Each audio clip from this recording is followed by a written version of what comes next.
Lamine ইয়ামালকে কেন্দ্র করে উত্তপ্ত হয়ে উঠেছে আন্তর্জাতিক রাজনৈতিক অঙ্গন।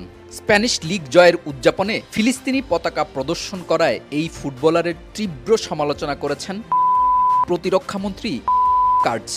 তবে ইয়ামালের পাশে দাঁড়িয়ে মন্ত্রীকে পাল্টা জবাব দিয়েছেন স্পেনের প্রধানমন্ত্রী পেদ্রো সানচেজ।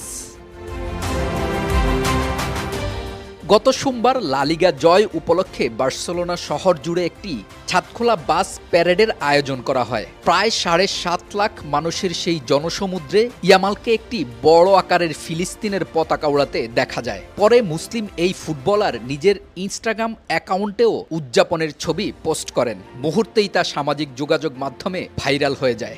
বৃহস্পতিবার সামাজিক যোগাযোগ মাধ্যম এক্সে প্রতিরক্ষামন্ত্রী ইসরায়েল কার্ডস ইয়ামালের এই কাজের তীব্র নিন্দা জানান। তিনি লেখেন, লামিন ইয়ামাল বিরুদ্ধে ঘৃণা উস্কে দেওয়ার পথ বেছে নিয়েছেন, যখন আমাদের সৈন্যরা সংগঠনের বিরুদ্ধে লড়াই করছে, যারা ২০২৩ সালের ৭ অক্টোবর ইহুদি শিশু, নারী ও বৃদ্ধদের উপর নির্যাতন চালিয়েছে। তখন এই ধরনের আচরণ ঘৃণা ছড়ানোর শামিল। মন্ত্রীর মন্তব্যের পর চুপ থাকেনি স্পেন সরকারও। দেশটির প্রধানমন্ত্রী পেদ্রো সানচেজ ইয়ামালের সাহসী পদক্ষেপকে সমর্থন জানিয়ে পাল্টা বার্তা দিয়েছেন। সানচেজ স্পষ্ট করে বলেন যে ইয়ামাল কেবল সেই সংহতি প্রকাশ করেছেন যা লাখ লাখ স্প্যানিশ নাগরিক ফিলিস্তিনের প্রতি অনুভব করেন। যারা মনে করে একটি স্বাধীন রাষ্ট্রের পতাকা ওড়ানো মানেই ঘৃণা ছড়ানো, তারা হয় কাণ্ডজ্ঞান হারিয়েছে, নয়তোবা নিজেদের হীনমন্যতায় অন্ধ হয়ে আছে।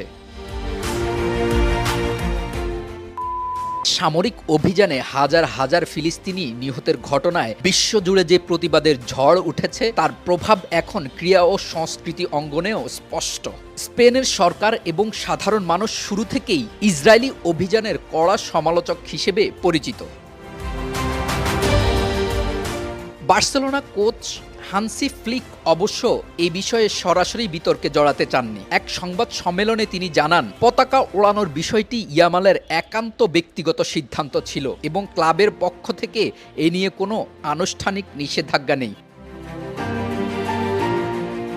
আগামী মাসে উত্তর আমেরিকায় শুরু হতে যাওয়া ফিফা বিশ্বকাপে স্পেনের অন্যতম প্রধান ভরসা হিসেবে মাঠে নামবেন লামিন ইয়ামাল। মাঠের লড়াই শুরুর আগেই মাঠের বাইরের এই রাজনৈতিক ইস্যু ফুটবল বিশ্বে নতুন করে আলোচনার জন্ম দিল। ইয়ামাল কেবল বল পায়েই নয়, বরং নিজের রাজনৈতিক অবস্থান পরিষ্কার করেও এখন বৈশ্বিক গণমাধ্যমের শিরোনামে।